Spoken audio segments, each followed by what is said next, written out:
Bonjour et bienvenue.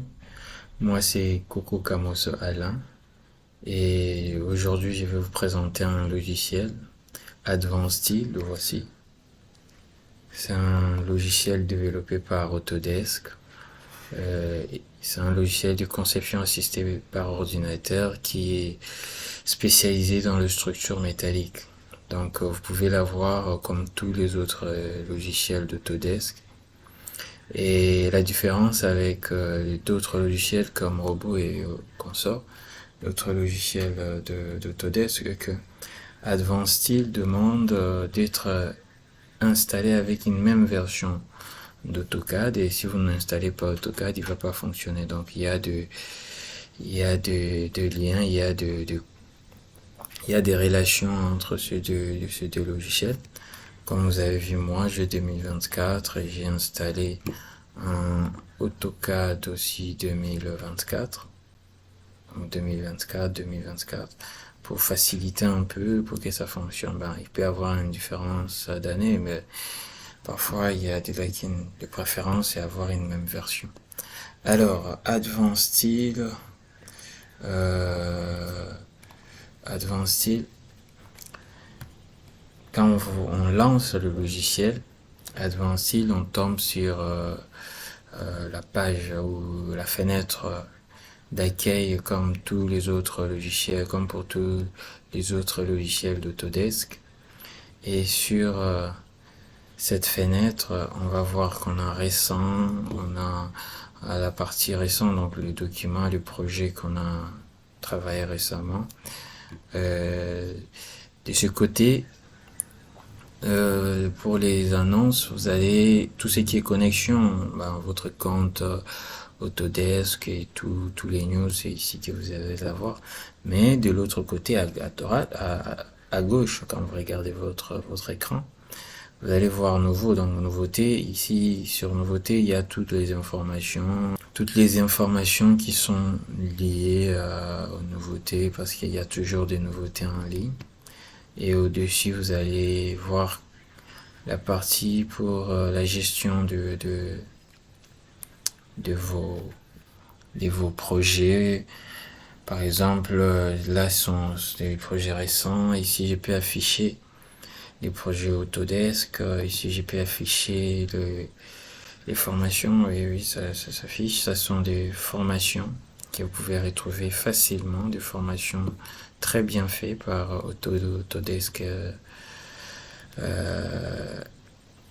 Par Autodesk et qui vous permet d'avancer aussi un peu plus rapidement.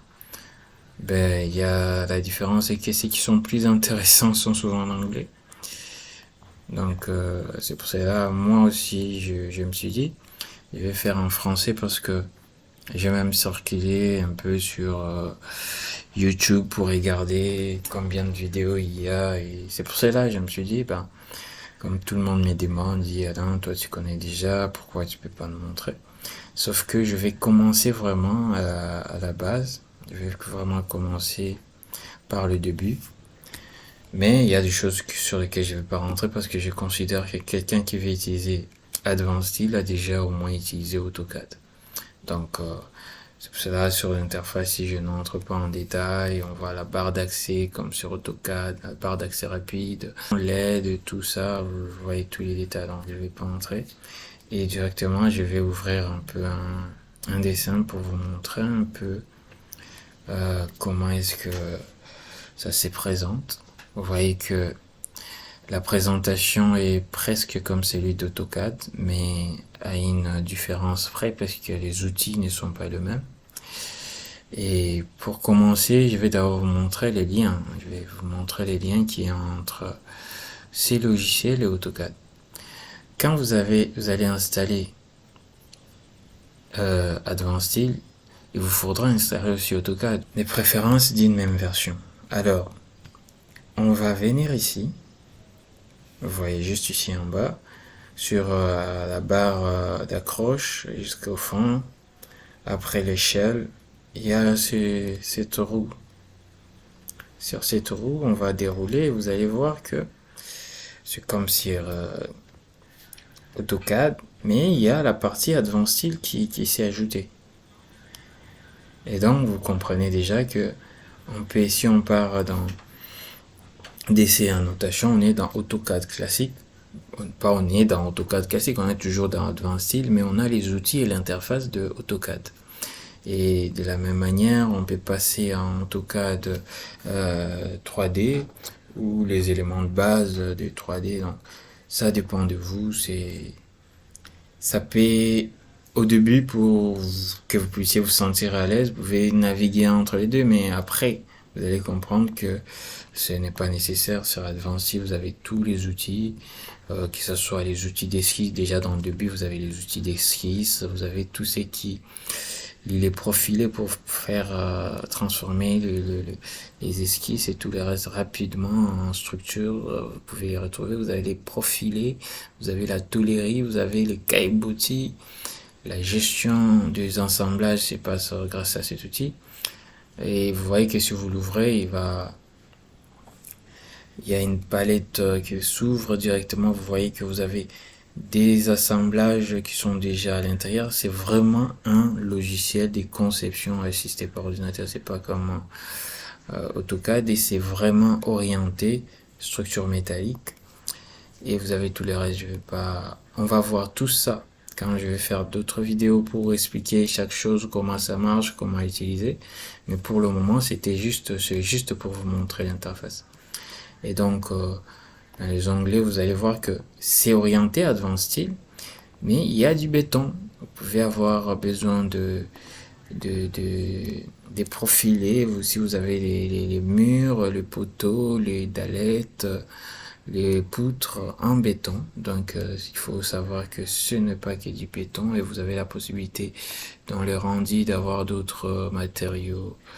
Donc, on va parcourir tout ça. Ça, c'est juste d'abord pour vous montrer l'interface. Et alors, je vais rentrer dans le début. Il faut savoir que dans cette interface, il y a plusieurs manières de représenter la pièce. Je vais mettre un poteau. Je vais entrer dans isométrie, je vais dessiner un poteau pour vous montrer quelque chose. 1 mètre me va très bien parce que c'est juste pour vous montrer quoi. 1 mètre, et là,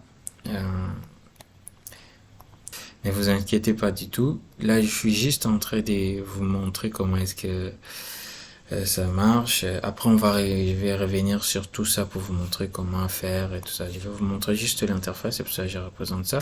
Donc, la manière de visualiser les objets ou le dessin dans l'espace de travail, c'est pas ici, vue personnalisée. Donc, vous venez ici, vous déroulez, vous allez voir toutes sortes. Il y a plusieurs, comme sur AutoCAD 3D, vous pouvez passer dans rayon X. Vous voyez, rayon X, c'est comme filière, mais on voit quand même les surfaces. Donc, et l'avantage de ça, c'est que vous pouvez même vous accrocher derrière. Regardez, tu vois, vous voyez, c'est possible de vous accrocher sur de coins, des arêtes qui sont cachées, et en plus de l'autre côté, malgré l'affichage. C'est ça l'avantage de rayon X, qui est un peu comme filière, parce que en filière, quand vous êtes en filière 2.2, quand le projet est déjà trop grand, il y a trop de lignes, vous ne savez pas quelle ligne correspond à quel profilé. Et en 3D, en rayon X, c'est plus facile. Vous avez filière simple, lui il va savoir comment faire, mais vous ne voyez pas, c'est caché. Donc, il est profilé là, on voit tous les arêtes, mais pas ce qui est esquisse. C'est généralement pour représenter, pour afficher d'une manière sous forme d'esquisse, comme c'était fait à main levée, mais pour la conception, c'est juste pour présenter. Mais pour la conception, parfois, c'est pas très nécessaire. Mais pour les esquisses, c'est très intéressant. On peut aussi afficher ça d'une manière grise, donc toutes les pièces, peu importe la couleur qu'on a déjà fixé sur le profilé, des couleurs différentes pour distinguer ceci, les traverses, les poutres. On peut tout afficher en gris, et pour rendre un peu le dessin plus homogène et tout ça. Donc ça aussi, ça peut être très utile. Parfois il y a ombre, les des ombres, je vais seulement montrer un. Et vous voyez que dans ombre, lui il change des arêtes, ça devient comme ça briller, et on a la possibilité, même si le profil est très loin, de visualiser le profil très bien sans pour autant voir des lignes qui partent à gauche à droite. On a réaliste, oui, il est vraiment réaliste, mais vous voyez que les arêtes changent et tout ça. Et ne vous inquiétez pas, ça ne s'arrête pas ici. On a la possibilité de faire des rendus, et dans le rendu, c'est plus réaliste encore si on paramètre tout ça, si on fait des paramétrages. Vous allez voir que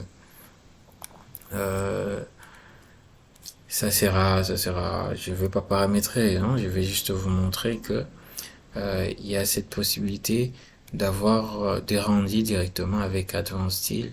Et là, je n'ai rien touché. Et vous voyez que c'est devenu un peu plus réaliste. Ben, ça dépend aussi de l'angle de l'objet. Donc, je ne vais rien toucher. C'est juste pour montrer un peu. Vous voyez, c'est un peu plus réaliste que surréaliste même. Donc ça, c'est juste pour travailler d'abord, mais il y a la possibilité de faire des rendus. Alors il y a masqué, lui c'est comme filière simple, on fait filière 2.2, et on a conceptuel. Généralement les gens aiment utiliser conceptuel parce que c'est pas comme c'est ça montre un peu les faces. Ouais, avec l'ombre, on peut facilement voir les faces, savoir vraiment sur quelle face on est, en fonction de l'orientation du profilé ou de la structure. Mais aussi, il pèse moins. Donc, quand la structure est trop grande, au lieu de travailler avec réaliste, c'est plus facile de travailler avec conceptuel. Et vu que les fonds est noir, et avec la manière, et ça fait briller les pièces, ça facilite un peu la manière de voir, ça facilite un peu la visibilité des pièces le plus cachées, le plus lointain, un peu comme ça. Donc c'est un peu ça avec l'espace de travail. Et donc merci beaucoup. On va directement passer sur la vidéo suivante qui va porter sur les assemblages. On va commencer peut-être avec des pieds de poteau. On va passer en revue toutes les assemblages, et après on va construire tout un hangar. Par exemple, ça, on va essayer un peu de produire quelque chose de pareil. On va utiliser un peu aussi l'hangar pour visualiser un peu certains assemblages que j'ai déjà fait. Je peux vous montrer un peu, échanger un peu, passer en réaliste. Et vous voyez que ça, c'est réaliste, la différence. Et je vais passer en conceptuel parce que ce sont des sacs. Je vais passer en filière, vous voyez, et la différence avec filière 2.2, ben, il va traîner un peu parce que c'est devenu un peu flou, parce que la structure est déjà énorme. Donc c'est un peu ça, il faut choisir en fonction de ce que vous êtes en train de faire. Alors vous choisissez ce qui vous va le plus. Vous voyez que par exemple esquisse, c'est très beau, ça devient comme si c'était un architecte qui esquissait avec ses doigts, c'est très joli pour la présentation, mais pour concevoir comme ça, c'est pas évident. Pour s'accrocher, tout ça, on risque de faire beaucoup d'erreurs. Donc tout est utile, mais il faut l'utiliser comme il se doit. Donc merci beaucoup, et on se voit après dans une autre vidéo pour parler des assemblages des structures métalliques.